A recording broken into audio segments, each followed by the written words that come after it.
la 1 en Canarias. Con Antonio Herraiz, la última hora en Mediodía COPE. Estar informado. Muy buenas tardes, bienvenido a Mediodía COPE en un domingo en el que se prevé mucho movimiento en las carreteras, en los aeropuertos, en las estaciones de autobús, en las de tren, porque ha pasado el día de la Asunción de la Virgen, ha habido cambio de quincena y toca regresar para los que mañana tengan que volver al trabajo. Todo pasa, todo llega, así que con normalidad y con calma. De Ceuta nos llega una noticia que confirma el caos en el que está sumida la ciudad autónoma 17 días después de la invasión. Es una información que trasciende incluso todo lo que te venimos contando, que es de extrema gravedad, como las 15 violaciones a niñas y mujeres que han confirmado fuentes policiales, como la proliferación por playas y barrios de asentamientos completamente insalubres en los que se extiende la alerta por la posible propagación de enfermedades como la tuberculosis o la sarna, o como la inseguridad permanente que sufren los ceutíes a diario con pánico a salir a la calle. ¿Cuál es esa noticia tan novedosa? Pues que ha salido un cargo del PSOE de Ceuta a criticar la gestión de Pedro Sánchez. Sí, como lo oyes. Y no con medias tintas. Ha acusado a su secretario general, es decir, Pedro Sánchez, de mentir y ha pedido la dimisión del delegado del gobierno de la ciudad autónoma, que coincide, además, que es el líder de los socialistas ceutíes. ¿Y cómo se llama ese ave raris? Pues se llama Melchor León. Es diputado en la Asamblea de Ceuta y además vicepresidente segundo del Parlamento ceutí. Es verdad que es difícil asumir el relato sanchista en esta invasión, sobre todo viviendo en Ceuta, pero es que antes, con la corrupción, con los indultos, con la financiación autonómica a la carta, con los acuerdos, con los proetarras de Bildu, hubo una disciplina marcial. Y salvo García Paje, en un amagar sin dar, apenas han escuchado críticas en el PSOE. Esto es marca de la casa, desde que Pedro Sánchez recuperó la Secretaría General, que lleva a los suyos derechitos, como en los desfiles de Corea del Norte. Pero este diputado se ha plantado y ha estallado en COPE. Ni él, ni su familia, ni sus vecinos pueden salir a la calle con tranquilidad. Ni él, ni los ceutíes pueden ni siquiera ir a la playa en pleno mes de agosto. Y cuando sale de casa, los que saben que es del PSOE le sacan los colores. Y Melchor León ha reconocido que ha perdido la confianza en su gobierno, que es precisamente de su mismo partido. Hemos perdido la confianza, que después de 16 días la ciudad sigue completamente sumada en el caos. No tenemos soluciones. No sabemos cuándo estas personas van a retornar a Marruecos, ni cuándo nuestros negocios van a poder abrir, ni nuestros niños salir tranquilos a las calles. Por eso hemos pedido la dimisión, porque creemos que es el máximo responsable en esta crisis. No se tiene que medir a nivel partidista, se tiene que medir a nivel humanitario. Y los ceutíes estamos ya cansados. Ese es el problema, que al miedo, al pánico, a la inseguridad, a la insalubridad, se añade que no saben cuándo se va a solucionar la situación. Porque pasan los días y el que viene es peor que el anterior. Y este diputado socialista señala como responsable al delegado del gobierno. Pero no debería quedarse ahí. El delegado del gobierno es el representante en Ceuta colocado por Sánchez.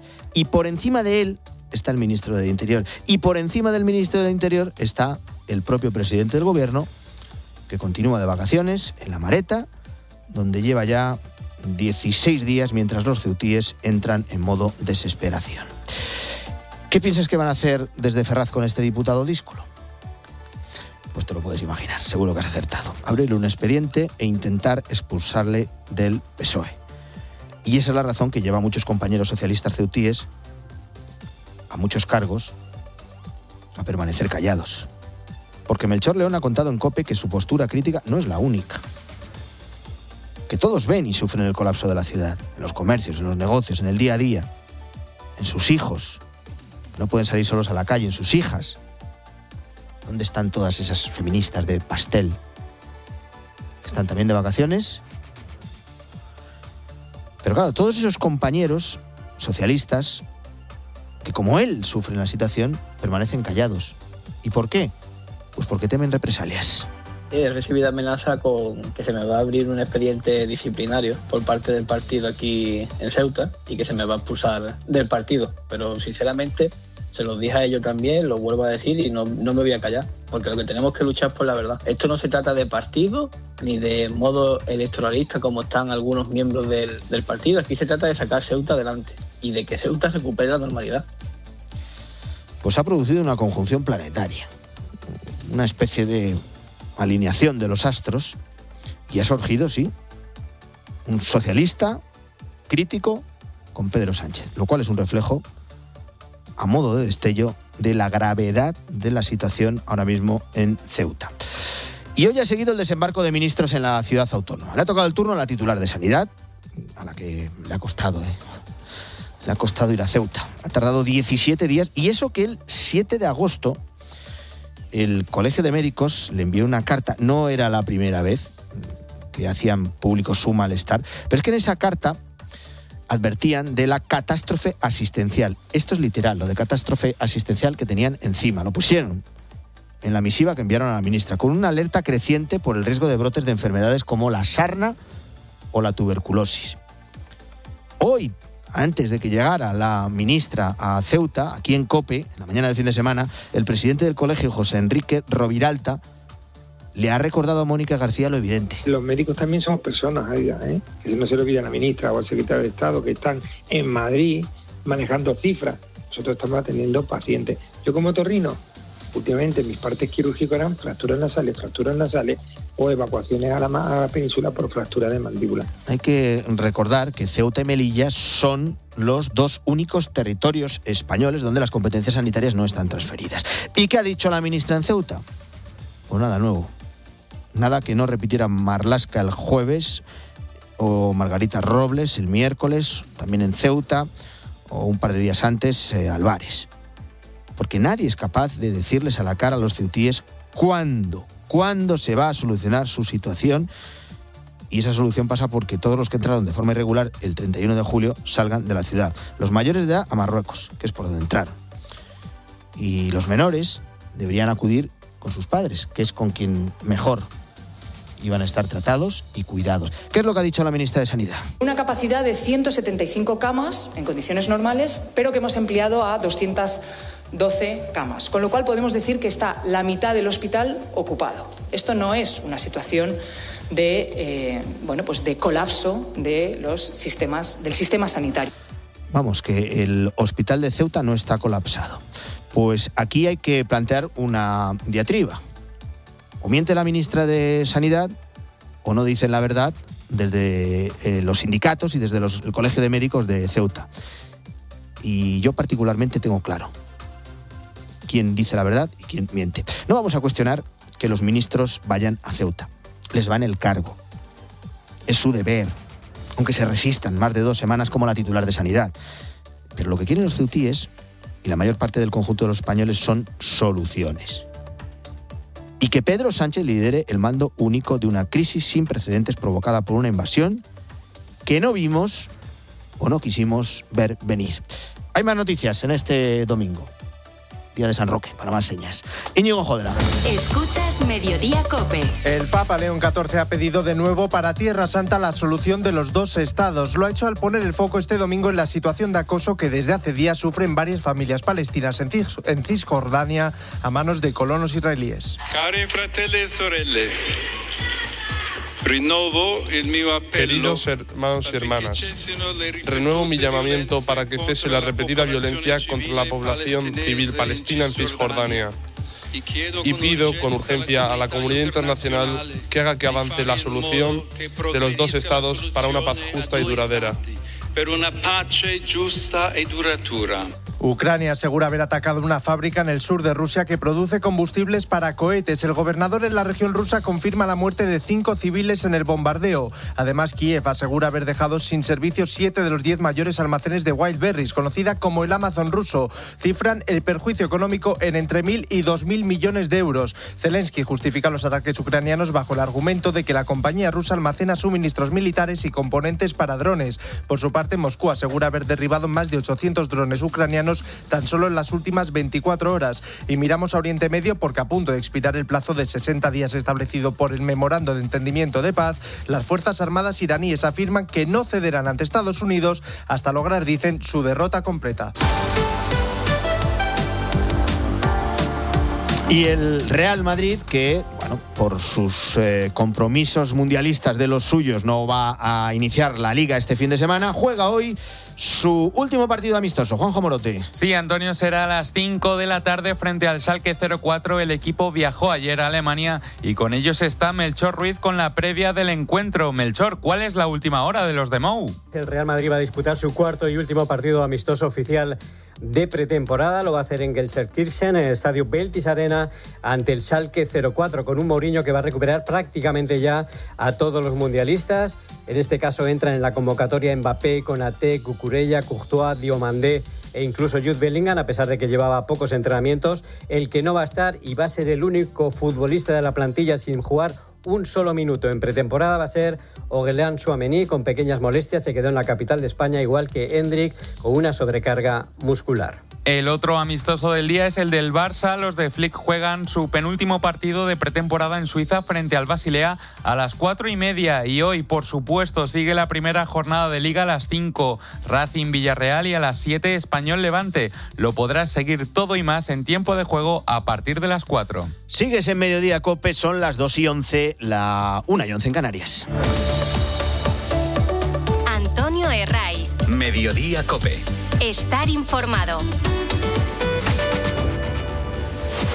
¿Lo echabas de menos? Balón que queda muerto dentro del área, cuidado que hay peligro. La pone.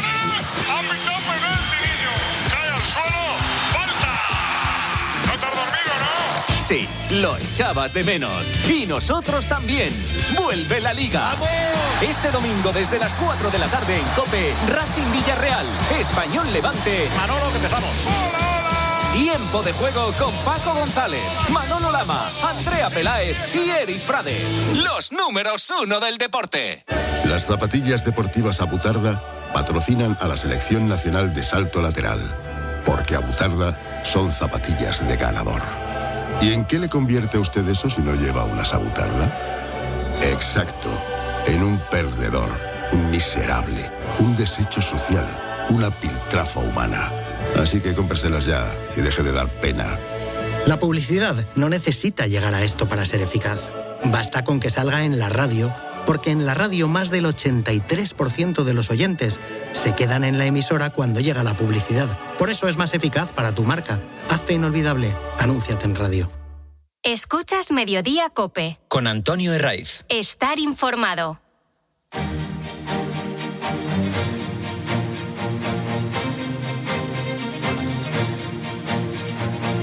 Hoy se cumplen 17 días de la invasión en Ceuta y la situación sigue empeorando. El Ministerio del Interior asegura que son 5.000 los migrantes que siguen deambulando en la ciudad. El gobierno ceutí desmiente esa cifra, afirma que son más de 8.000. Los propios vecinos defienden que a poco que salgas a la calle, pues puedes comprobar que son muchos más de los que dice el gobierno de Sánchez. Sobre todo porque hay escondidos en barrios, en los barrios periféricos de Ceuta, también en las montañas.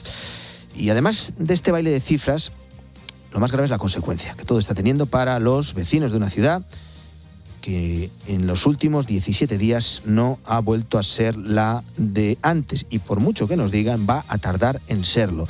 Lo vivido estas semanas ha dejado el ánimo de los vecinos bajo mínimos, como explicaba COPE el consejero de urbanismo del gobierno de la ciudad, Rafael Martínez.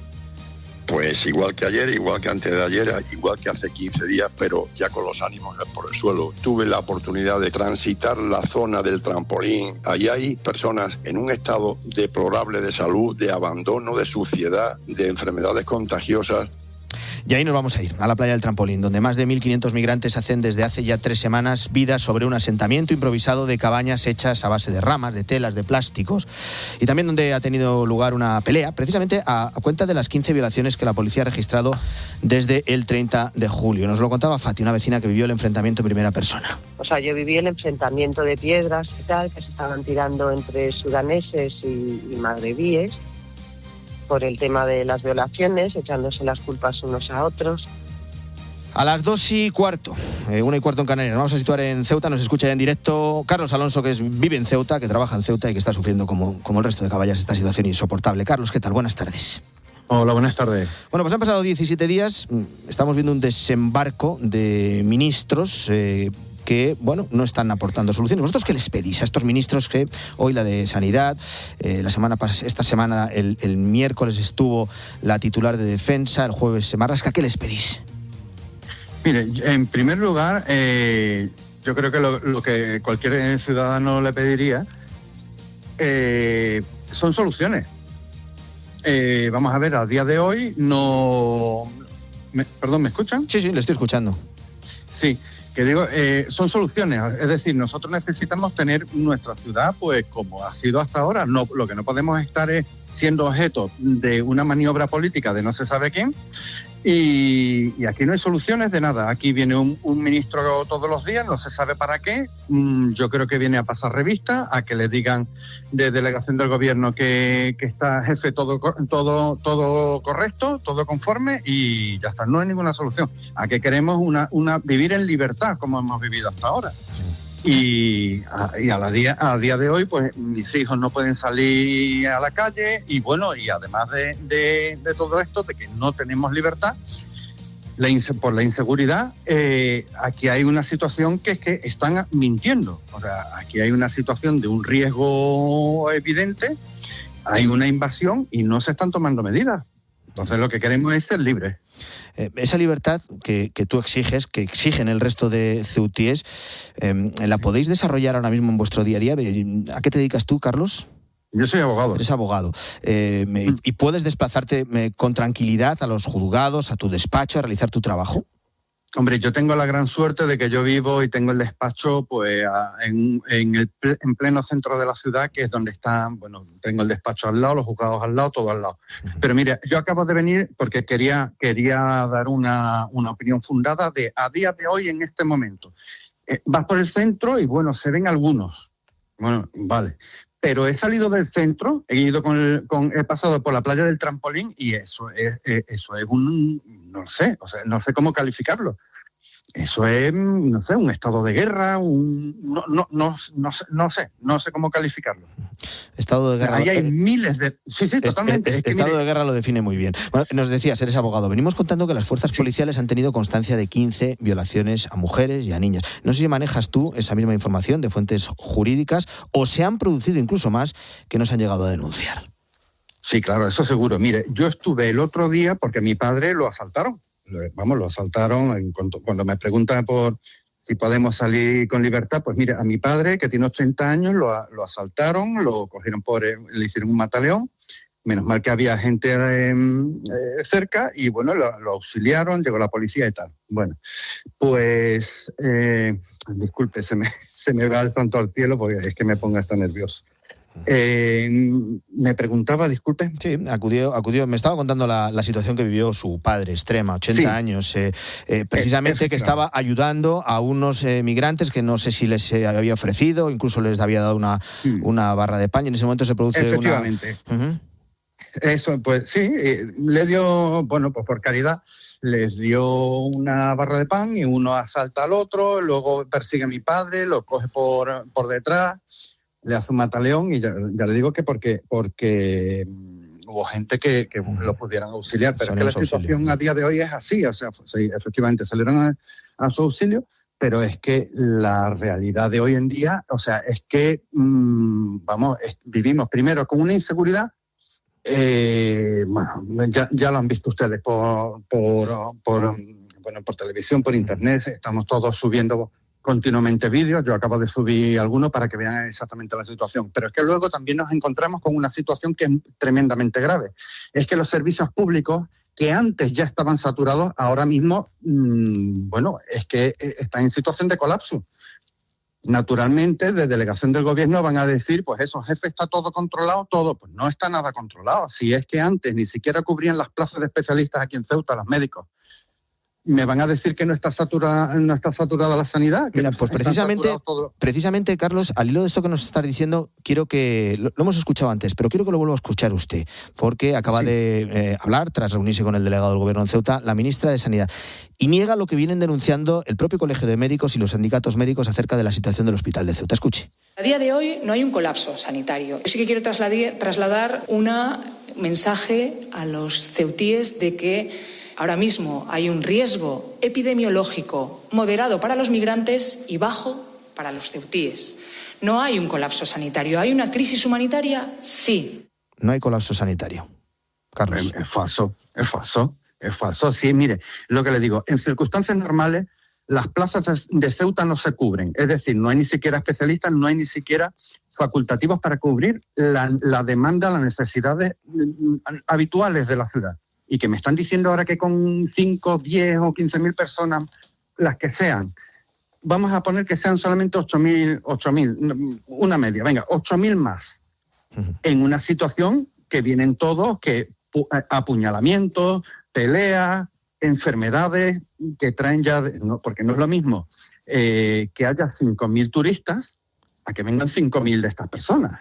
O sea, la situación no es la misma. Y que no están saturados, no me lo creo. Igual que no me creo nada es que parece que viven una realidad aparte. Es que también está ocurriendo una cosa, miren, cuando viene aquí un ministro, esto parece Zúrich. Es que no se ve nadie, es todas las calles limpias, todo acordonado, no pasa nada, aquí no pasa nada. Qué ciudad más bonita que limpia. Pero uno se aparta a las calles secundarias y ya luego sale del centro y esto es terrible. ¿Sabes? Esto es una situación, pero vamos, es que ninguna nación civilizada hubiese consentido esto. Y además les digo una cosa, lo que le pasa a Ceuta, de malo, le pasa a Europa. Si cae Ceuta, cae Europa. Eso no me cabe la más mínima duda. Eso está claro. Pues yo me creo mucho antes lo que me cuentan, por ejemplo, desde el Colegio de Médicos, me creo mucho antes lo que me cuentan los vecinos como usted, como Carlos, antes de lo que nos está vendiendo o tratando de vender este gobierno, hoy con la ministra de Sanidad negando ese colapso sanitario. Carlos, abogado y vecino de Ceuta, le agradezco mucho que haya estado con nosotros en Mediodía Cope. Un fuerte abrazo, ánimo. Muchas gracias a ustedes.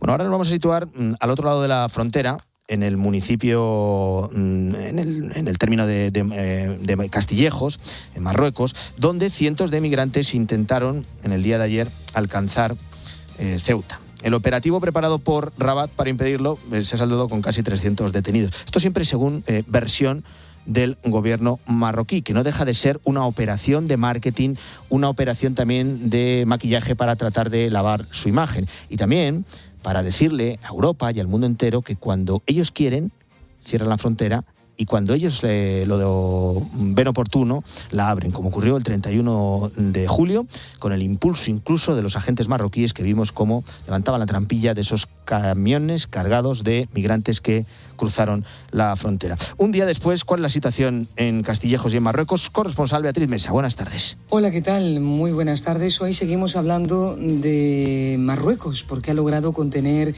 en la jornada tan tensa de ayer intentos de entradas hacia Ceuta, después de varios días de máxima alerta por las convocatorias difundidas en las redes sociales. Fueron cientos de migrantes, en su mayoría subsaharianos, que trataron de aproximarse a la frontera desde las zonas montañosas de Castillejo. La policía marroquí intervino utilizando gases lacrimógenos para dispersar algunos grupos y detuvo al menos a 111 personas, 109 subsaharianos y 2 marroquíes, según fuentes de agencias de noticias.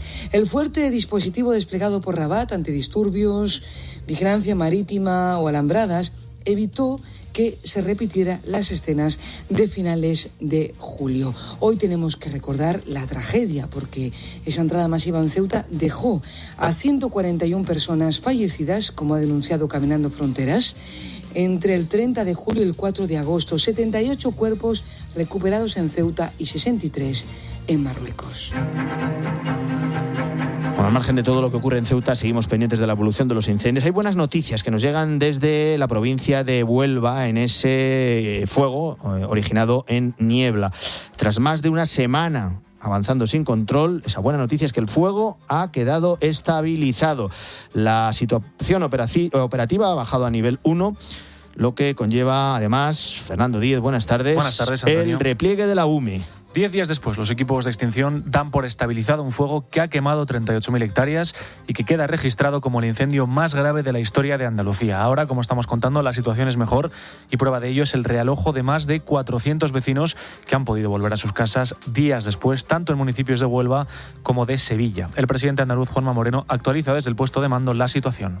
Después de 36 horas de vigilancia constante, ya podemos dar, desde el punto de vista técnico, por estabilizado el incendio. Se estabiliza después de 36 horas en las que ha sido observado que ya no ha habido ningún foco, o sea, no hay llamas, por así decirlo, en el perímetro de este incendio. Faltan, sin embargo, días de trabajo, si no semanas. El fuego ya no avanza fuera de las líneas de contención que han establecido los bomberos, pero ahora el objetivo es acabar con las llamas. Esto en Aragón, en la provincia de Huelva. En Aragón, la preocupación sigue puesta en el incendio de Las Peñas de Riglos, en Huesca. El operativo ha logrado frenar el avance del fuego hacia los núcleos urbanos, pero sigue preocupando su avance hacia la zona de la Peña Oroel. De momento, Íñigo, más de 16.000 hectáreas calcinadas. Sí, aunque las condiciones meteorológicas de esta noche con poco viento y humedad han favorecido los trabajos de control, el fuego sigue aún lejos de su final. A esta hora preocupa el avance de las llamas hacia la zona de la Peña de Oroel, como decías, donde los vecinos han recibido un mensaje SALERT. Ha habido gente que ha intentado ir a ayudar a apagar el incendio. A apagar el incendio solamente pueden ir los profesionales, porque se juegan la vida. ¿Quién va allí? Se juegan la vida los profesionales, con lo cual una persona sin conocimiento de incendios forestales no puede acudir a apagar un incendio forestal. Por tanto, lo que pedimos es toda aquella persona que quiera ayudar, que vaya al puesto de mando avanzado y se ofrezca. Se espera que esta tarde las condiciones compliquen los trabajos de los medios de extinción, por lo que el consejero de Interior aragonés, le escuchábamos, Roberto Bermúdez de Castro, pedía prudencia tanto a los vecinos como a los voluntarios que han querido participar en las labores de extinción. Alrededor de 1.000 efectivos trabajan este domingo sobre el terreno para tratar de controlar un fuego que ha arrasado más de 16.000 hectáreas y mantiene 19 municipios evacuados. Otro verano más se queman nuestros montes sin que se ponga en marcha durante el invierno una política forestal eficiente. Otro verano más, lamentablemente, asistimos a un mismo ritual. Humo en el horizonte, mensajes en las redes sociales que alertan de un fuego, sonido de helicópteros y después multitud de imágenes mostrando las áreas arrasadas por las llamas. Estamos corriendo todo el mundo por aquí por la carretera porque nos ha pillado el fuego. Mira, nos acaba de atrapar el fuego aquí, nos acaba de rodear. ¡Corre! Este fue el momento en el que desalojaron a los vecinos de Ladrada en Ávila por culpa del que ya es el mayor incendio en la historia de España. El incendio originado en Burgondo arrasó 50.000 hectáreas. En todos estos incendios siempre suele haber un mismo nexo común: las promesas de que no puede volver a suceder. Sin embargo, año tras año, verano tras verano, vuelve a pasar como si los incendios fueran inevitables, como un desastre natural imposible de prevenir. David Casado, buenas tardes. Buenas tardes, Antonio. Bueno, realmente esto es cierto.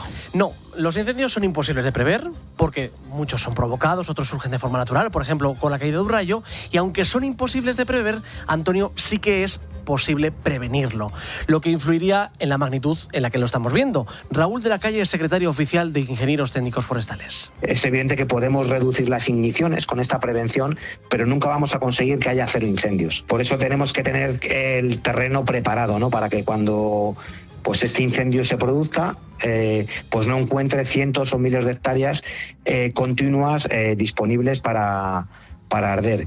Aquí, Antonio, vuelve a surgir un antiguo dicho que sigue siendo tan cierto como necesario, y es que los incendios se apagan en invierno. Es en la época invernal cuando se deben hacer esas labores fundamentales, ya que es el momento para limpiar, desbrozar y sobre todo abrir cortafuegos. El objetivo de la prevención es precisamente generar oportunidades para que cuando llegue ese incendio los medios sí puedan trabajar y que no tengamos esa sensación de que tengamos pocos medios de extinción o que no son suficientes. Si hacemos esa prevención, van a tener oportunidades, ventanas de oportunidad para trabajar con mucha mayor seguridad, indudablemente con una tasa de éxito que ya tienen, muy elevada, pero muchísimo mayor. Aquí hay un factor que se ha olvidado en los últimos años, pero cuyo trabajo es fundamental: el ganado. Eso es, Antonio. Durante siglos el pastoreo, la ganadería extensiva ha sido ese sistema no solo más eficaz, sino también el más barato, ya que gracias a su trabajo constante y silencioso, por ejemplo, mientras ovejas y cabras pastan en los montes, pues se reducía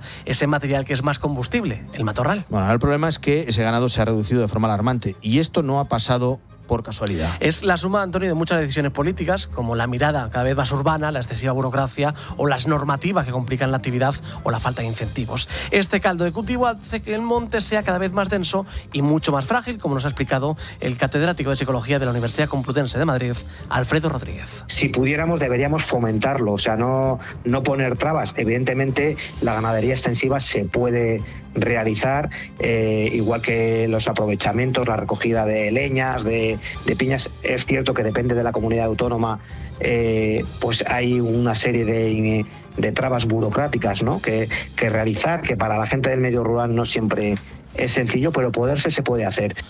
Pues lo que falta es una política forestal eficiente. Mientras tanto, el verano sigue llegando y ese material combustible se sigue acumulando en nuestros montes y continúa siendo combustible perfecto para las llamas.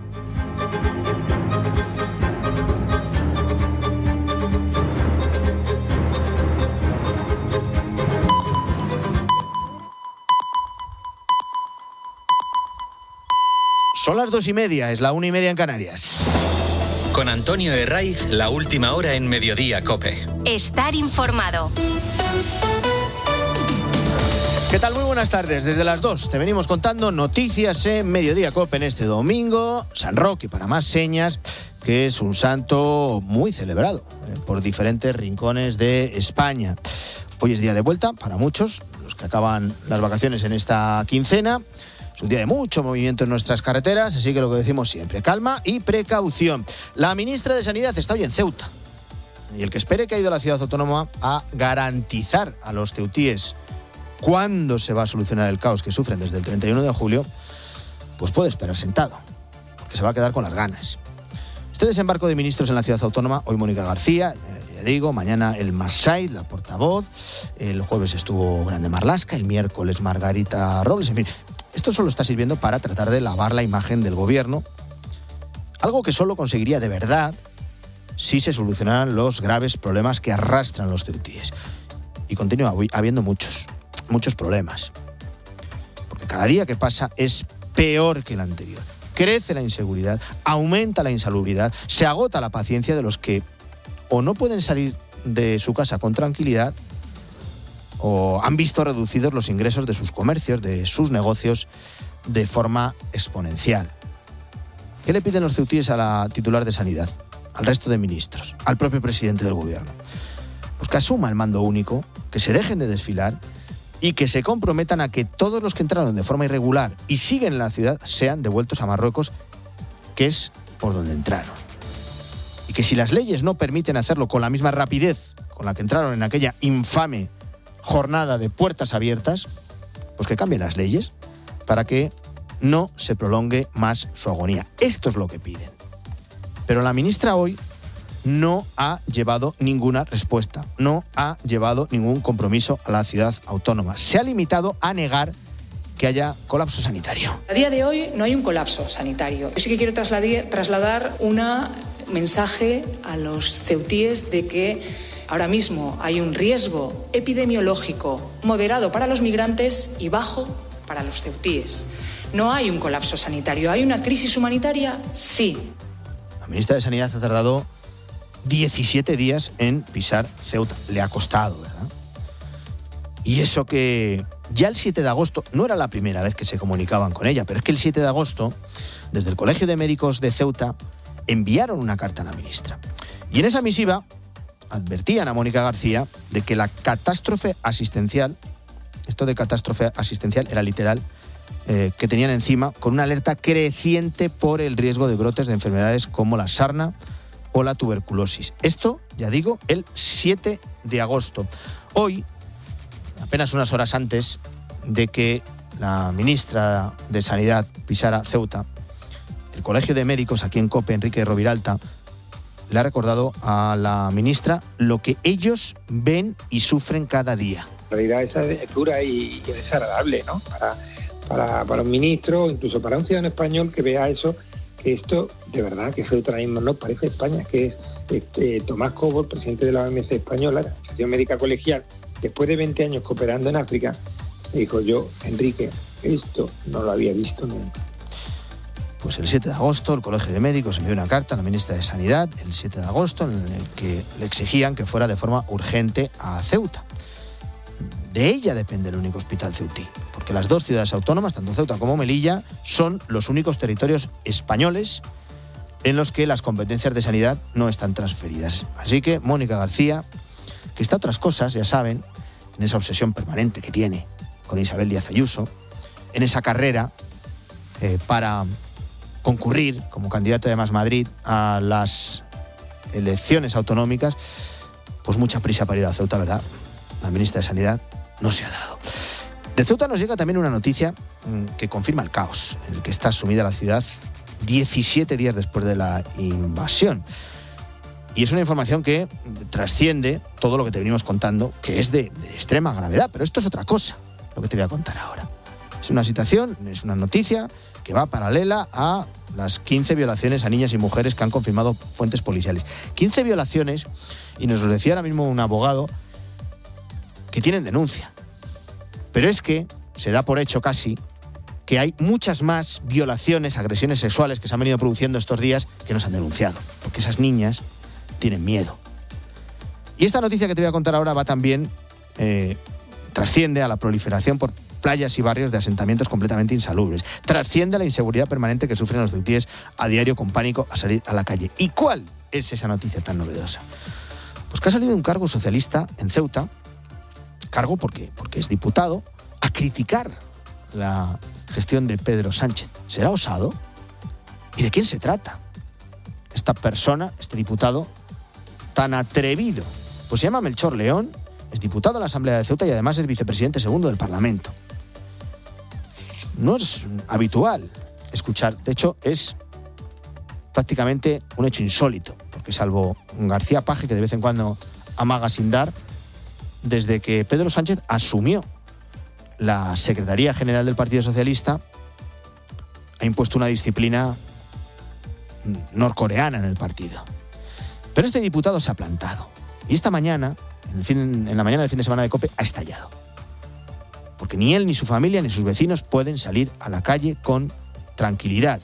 Y ha contado que ha perdido la confianza en su gobierno, el gobierno de España, que coincide que es precisamente de su partido. Hemos perdido la confianza, que después de 16 días la ciudad sigue completamente sumada en el caos. No tenemos soluciones. No sabemos cuándo estas personas van a retornar a Marruecos, ni cuándo nuestros negocios van a poder abrir, ni nuestros niños salir tranquilos a las calles. Por eso hemos pedido la dimisión, porque creemos que es el máximo responsable en esta crisis. No se tiene que medir a nivel partidista, se tiene que medir a nivel humanitario. Y los ceutíes estamos ya cansados. Ha pedido la dimisión del delegado del gobierno en Ceuta, este diputado socialista, y el delegado del gobierno coincide que además es el líder de los socialistas ceutíes. Se preguntaba este diputado cuándo. Y ese es el gran problema ahora mismo. Porque al miedo, al pánico, a la inseguridad, a la insalubridad, se añade la incertidumbre. No saben los ceutíes cuándo se va a solucionar la que tienen encima, la que hay liada allí. Y este diputado mira al delegado del gobierno, pero no debería quedarse ahí. El delegado del gobierno al final es el representante que ha colocado Sánchez. Dice, venga, tú eres el secretario de los socialistas ceutíes y para yo tener controlado el aparato del partido en la ciudad autónoma y para tener controlado también lo que se hace o dice de mi gobierno, tú eres el elegido. No. Ese diputado tiene que ir más allá, porque hay más responsables. El siguiente sería Marlaska, ministro del Interior, pero que el máximo responsable no es otro que Pedro Sánchez, que lleva de vacaciones en la Mareta 16 días mientras los ceutíes entran en modo desesperación. Nos ha contado este diputado que él no es el único, que dentro del propio PSOE hay más críticos, porque ven, porque salen a la calle, porque sus hijos sufren, porque sus hijas no pueden salir solas, porque sus padres tienen miedo. No es el único, pero sí es el único que de momento lo ha dicho en público, ha pedido la dimisión del delegado del gobierno. ¿Y por qué no lo hace el resto? Pues porque a él ya le han amenazado con expulsarle del partido. He recibido amenaza con que se me va a abrir un expediente disciplinario por parte del partido aquí en Ceuta y que se me va a expulsar del partido. Pero sinceramente Se los dije a ellos también, lo vuelvo a decir y no me voy a callar, porque lo que tenemos que luchar es por la verdad. Esto no se trata de partido ni de modo electoralista como están algunos miembros del partido. Aquí se trata de sacar Ceuta adelante y de que Ceuta recupere la normalidad. Pues aunque sea el único socialista que de momento se ha atrevido a denunciar en público la mala gestión que está haciendo el gobierno de Sánchez de esta crisis, que se haya atrevido a llamar mentiroso a Sánchez, aunque haya sido el único, es la prueba, es el destello de la gravedad de lo que está ocurriendo en Ceuta 17 días después de una invasión sin precedentes. Hay más noticias en este domingo, te las cuento ya con Íñigo Jodra. Escuchas Mediodía COPE. 2 personas heridas tras estrellarse una avioneta en Viana, en Navarra. Uno de los heridos ha sido trasladado al Hospital San Pedro de Logroño, donde permanece con pronóstico reservado, y el otro ha sido evacuado a un centro hospitalario de Navarra. La Guardia Civil interviene 13 toneladas del conocido como gas de la risa en Tenerife. Es la segunda mayor incautación de óxido nitroso en Europa. La operación, que se ha saldado con 6 detenciones, ha permitido además incautar cocaína, hachís, marihuana y dinero en efectivo. En Indonesia crece el recuento de víctimas por el doble terremoto de magnitud 7,7. La última actualización habla de 53 muertos y 135 heridos, medio centenar en estado grave. Además, alrededor de 5.000 personas permanecen desplazadas mientras continúan las labores de búsqueda y rescate. Y vamos a hablar ahora mismo de un afortunado, que es el acertante de la primitiva de este sábado, que ha ganado, atentos, casi 60 millones de euros en un boleto que se selló en la localidad de Utebo, en Zaragoza. Quien pudiera, ¿eh? El boleto único premiado con la categoría especial de 6 aciertos más reintegros se lleva 59 millones. Además, suma otro premio de primera categoría, por lo que el premio total asciende a casi 60 millones. Bueno, seguimos con la primera jornada de Liga, primera jornada de este 2026-2027, en la que el Alavés ha marcado el primer gol de la temporada. Juanjo Morote. Sí, el jugador Tenaglia, para ser más exactos, fue el primero de los 3 goleadores que marcaron en su partido frente al Getafe para dejar el 3-0 en el marcador para el Alavés. El segundo partido de la Liga fue la remontada del Sevilla 2-1 contra el Rayo Vallecano, y en el menú de hoy tenemos a las 5 la vuelta del Racing a primera, 14 años después, contra el Villarreal en el Sardinero, y a las 7 de la tarde juega el Español contra el Levante. También estamos atentos a los amistosos del Madrid y del Barça. Los de Flick juegan contra el Basilea a las 4:30 y los de Mou harán lo propio en Alemania a las 5 de la tarde contra el Schalke 04. Y recordar que hoy nos ha dejado una nueva alegría el atletismo español con otra medalla en los europeos de Birmingham. España se ha llevado el bronce en la maratón femenina por equipos. Sigues en Mediodía COPE. Son las 2:41, 1:41 en Canarias. Escuchas Mediodía COPE. Con Antonio Herraiz. Estar informado. Podrás desconectar de todo, menos de COPE. Estamos en una cata de agua en directo. Yo creo que es mineral. ¿Agua corriente o mineral? Creo que es mineral. Este verano, la tarde de COPE, de lunes a viernes de 3 a 7. ¿Qué referencia viajuna acabas de tener? Yo que no sé cómo me acuerdo yo. Johnny Bismuller. Así lo pronunciamos. Así lo pronunciamos. Y a partir del 31 de agosto, te esperamos en una nueva temporada juntos con Pilar García Muñiz. Ceuta te necesita. Son muchos los ceutíes que atraviesan situaciones de necesidad e incertidumbre y que necesitan sentirse acompañados. Con tu ayuda, desde Cáritas Ceuta, queremos atender de manera inmediata a los más afectados por la situación que atraviesa nuestra población. Tu aportación puede convertirse en alimento, ayuda y esperanza para una familia de Ceuta. Colabora con nosotros a través de Bizum al 014 53 o a través del Facebook de Cáritas de Ceuta. ¿Te lo ha contado Carlos Herrera o te lo han reenviado? La radio es la verdad que nos hace libres. Descúbrela y aprende con los mejores comunicadores en el máster universitario en Radio COPE de la Universidad CEU San Pablo y Fundación COPE. Con 2 años de formación y prácticas remuneradas durante el segundo año. Máster universitario en Radio COPE. Infórmate en fundacioncope.com y en el 91 828 3930. Antonio Herraiz. Mediodía COPE. Estar informado.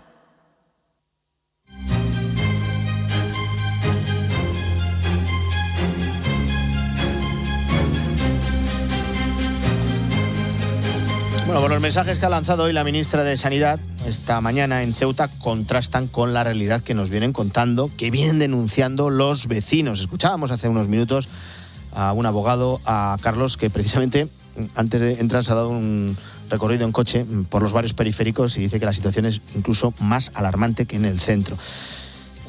La situación no deja de empeorar. Primero porque el gobierno de Sánchez trata de despistar con las cifras.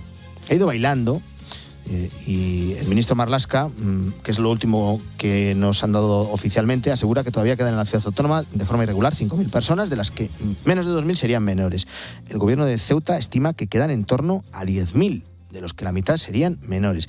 Y uno de los consejeros de Juan Jesús Vivas, Rafael Martínez Peñalver, ha señalado en COPE que el error es tratar esta invasión como una crisis migratoria. Si es una invasión, hay que adoptar medidas extraordinarias. Es tremendamente injusto que una ciudad de Ceuta con 85.000 habitantes cargue sobre su espalda todo el peso de la inmigración, pero es que creemos que es un verdadero error por parte del gobierno de la nación pues tratar esto como una crisis migratoria y tratar de expulsar a los 10.000 inmigrantes que todavía permanecen en la ciudad, pues expediente a expediente y uno a uno, ¿no? Ese es el debate ahora mismo, que no solo está en las calles de Ceuta, también en el conjunto de España. Ante una invasión de esa magnitud, ¿por qué no se expulsa a los que se niegan a volver a Marruecos con la misma rapidez con la que entraron? Lo que nos dicen desde el gobierno es que hay que atender a la ley y Fernando Díez afrontar la situación de forma individual, sobre todo con los menores. Y el primer problema es que los centros de menores en Ceuta no pueden acoger a ninguno más y los del resto de España están también saturados. La opción de conducir de vuelta a Marruecos a estos jóvenes, que es una petición muy extendida, no es viable con la ley en la mano. Primero hay que registrarlos, para lo que no hay efectivos suficientes, y es que además hay grupos muy numerosos de menores escondidos en las montañas de Ceuta o en los barrios de la ciudad. ¿Qué se puede hacer entonces con la ley en la mano? Paola Carrasco es abogada experta en extranjería. Yo creo que estamos ante un problema más bien político, porque tanto esa entrada masiva como ahora la gestión de nuestro gobierno de la situación es algo extraordinario. Ni las leyes ni la administración están ahora mismo adecuadas a una situación tan extraordinaria como la que estamos viviendo. Bueno, cuando ni la ley ni la administración pueden poner solución a un problema, por su magnitud, por su urgencia, por lo que sea, a un país solo le queda confiar en la capacidad de gestión de quienes tienen en su mano poder hacer algo. Y de momento ahí es donde estamos fallando. Abordar con Marruecos la situación es a todas luces la forma más efectiva de solucionar la crisis. Desde el gobierno de Sánchez nos han dicho que es un socio fiable, pero nos deja claro cada día que es quien pone las normas en un permanente chantaje. Marruecos, como ha quedado claro, tiene la llave de la puerta que separa el norte de África del sur de Europa. Y lejos de buscar un acuerdo que quite de encima la tensión acumulada a Ceuta, lo que ha conseguido el gobierno de España es que Marruecos eleve el tono. Su ministro de Justicia, Abdelatif Ouhabi. Si España va a regularizar a todos los migrantes que tiene, les decimos, si vais a recibirlos, ¿por qué debemos pararlos? Debatimos ahora si suspender el acuerdo de extradición de criminales con España. Los abogados expertos en extranjería están recibiendo llamadas de marroquíes que viven en la península y que quieren ayudar a sus familiares, ¿no? Eso nos han contado, y esto es lo que los abogados les recomiendan.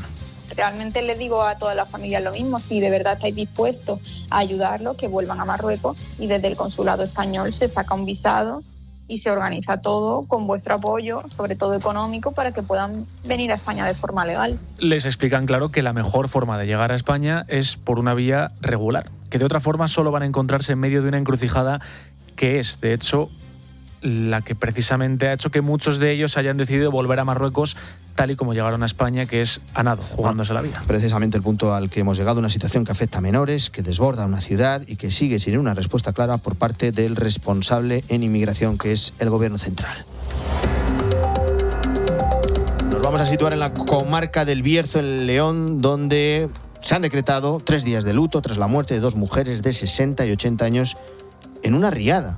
Junto a ellas se encontraban otras 6 personas que han resultado ilesas, a excepción de 2 menores que mostraban heridas leves. La tromba de agua también arrastró múltiples vehículos y ha provocado el cierre momentáneo de varias carreteras en esta comarca de León. Carolina Tabanera. Ahora toca asimilar la tragedia y evaluar los daños. Fue por un desprendimiento de tierra provocado por una riada.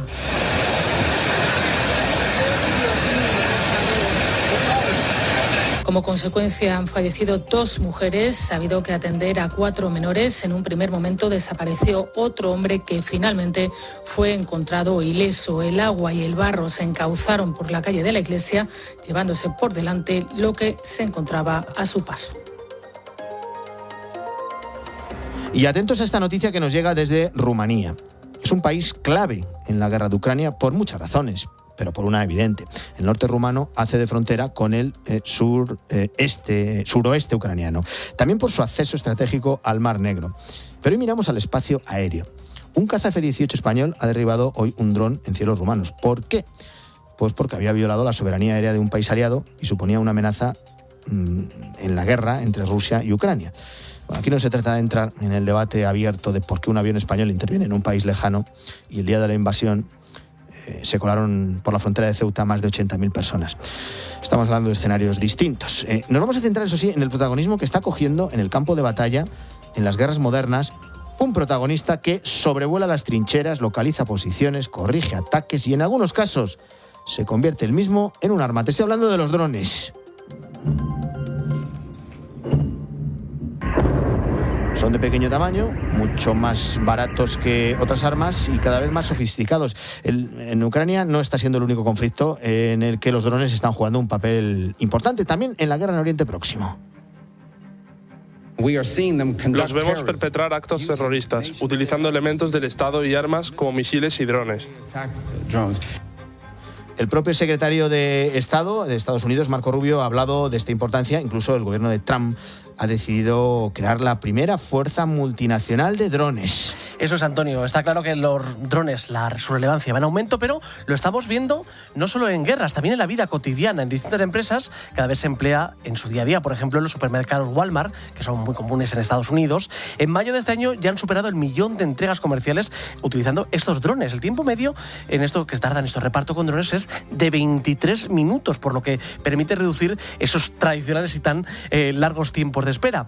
Y si esto lo vemos en nuestro día a día, si lo aplicamos a conflictos armados, el cambio es más que significativo, como nos ha explicado aquí en COPE Juan Robledo, que es experto en drones y socio fundador de Exadio Drone. Estamos ante uno de los cambios tecnológicos más importantes en las guerras en las últimas décadas. Y los drones nos permiten observar, localizar y seguir objetivos y además realizar misiones sin exponer al piloto o a los soldados. El coste y la escala, con capacidades que antes estaban reservadas, asignadas en sistemas de millones de dólares o de euros como los carros de combate, ahora pueden conseguirse con plataformas o con equipos muchísimo más baratos y económicos. En Ucrania, algunos drones ya atacan objetivos que están situados a 2.500 kilómetros de la frontera, que para que nos hagamos una idea es como si atacáramos desde el centro de Madrid, de Oslo, la capital noruega. Eso es, la idea de crear un avión, Antonio, que se pueda conducir sin piloto, pues es bastante antigua. Estaba prácticamente en los primeros avances de la aeronáutica. Pero el problema, Antonio, es que los avances tecnológicos de aquellos años no eran los adecuados para llevarlos a cabo. Fue ya cuando se inició la guerra de Irak, cuando Estados Unidos atacó esas zonas, cuando se empezó a utilizar estos aparatos y ahora todo está encaminado a la inteligencia artificial. Con la inteligencia artificial podemos mejorar la autonomía de los drones, podemos hacer que un dron haga vuelos automáticos prácticamente sin ser detectado y sin exponer ningún piloto a tener que estar 100% pendiente de él para temas de vigilancia, de reconocimiento y de apoyo de unidades. Es una herramienta para los equipos militares que tienen en el aire y que de una forma, digamos, pasiva para ellos puede detectar intrusiones o vigilar zonas. Esto no ha hecho más que empezar. Los drones han pasado de ser una herramienta complementaria a convertirse en los protagonistas de los conflictos armados.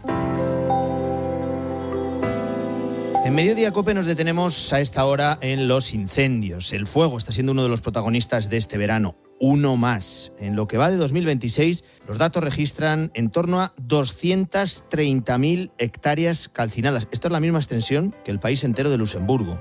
O 316.000 campos de fútbol juntos. En total, más de 40 grandes incendios forestales en España en lo que llevamos de verano. Y claro, ante esta situación, ante esta gravedad, es inevitable preguntarse qué más se puede hacer. Durante todo el verano, expertos aquí en COPE han apuntado a diversas causas: al abandono del mundo rural, la despoblación, al exceso de cortapisas burocráticas para limpiar los montes, en definitiva, a la ausencia de una política forestal en el conjunto de España, porque el fuego no entiende de los límites entre comunidades autónomas y lo hemos vuelto a comprobar también a lo largo de este verano. Bueno, en Mediodía COPE quiero saludar al conciliario del Movimiento Rural Cristiano en España, que es Eugenio Campanario. Eugenio, ¿qué tal? Buenas tardes. Hola, buenas tardes. ¿Qué tal? Muy bien. ¿Por qué desde el Movimiento Rural Cristiano habéis calificado la situación actual no solo como una crisis de incendios, sino como una verdadera emergencia rural. Bueno, es evidente que estamos ante un drama. Los datos que habéis puesto sobre la mesa son suficientemente elocuentes, ¿no? La cantidad de hectáreas destruidas, lo que supone también la situación que hemos vivido en el mes de julio de cientos de miles de personas evacuadas, ¿no? Son auténticos refugiados climáticos que hemos tenido en nuestro país, ¿no? Durante este tiempo, los fuegos terribles en tantos lugares distintos, ¿no? En Almería, en Huelva, en Burgondo, en Huesca. Es una situación auténticamente dramática. Se pierde la naturaleza, pero también se pierde la vida de nuestros pueblos, la fauna, la flora. Es un auténtico drama y nosotros, en el movimiento rural, que somos personas que estamos en los pueblos, que vivimos en esos medios, que estamos insertos en esa realidad, intentando pues transmitir valores positivos, intentando levantar nuestro pueblo y darle vida, ¿no? Pues evidentemente lo vemos como un auténtico drama, un auténtico problema, una emergencia que debería ser una emergencia nacional sin paliativo. Bueno, no solo se pierde el presente, se pierde el pasado, porque es el origen también de esos vecinos, y se pierde el futuro, porque se pierde los aprovechamientos de los montes, se pierde el turismo, se pierde la caza, se pierden muchas cosas. ¿En qué medida el abandono del campo ha convertido el monte en un polvorín? ¿Es exagerado decir que la despoblación alimenta los incendios? No, en absoluto. Yo creo que es una de las causas esenciales, ¿no? O sea, el hecho de que los pueblos se quedan cada vez más vacíos, el hecho de que la gente abandona sus medios habituales de trabajo, ¿no? En la agricultura, en la ganadería, el hecho del envejecimiento de nuestros pueblos, con lo cual la gente pues llega a un punto vital en el que dice, bueno, yo ya he cumplido y yo ya abandono, se jubilan, ¿no? Y no hay relevo generacional, ¿no? En el campo, en la agricultura y en los oficios tradicionales de los pueblos. Entonces, todo eso hace que verdaderamente nuestros pueblos no son ese recurso, esa maquinaria que había antiguamente, hasta no hace mucho, en la cual pues se gestionaba el terreno, los productores tenían un papel fundamental, ¿no?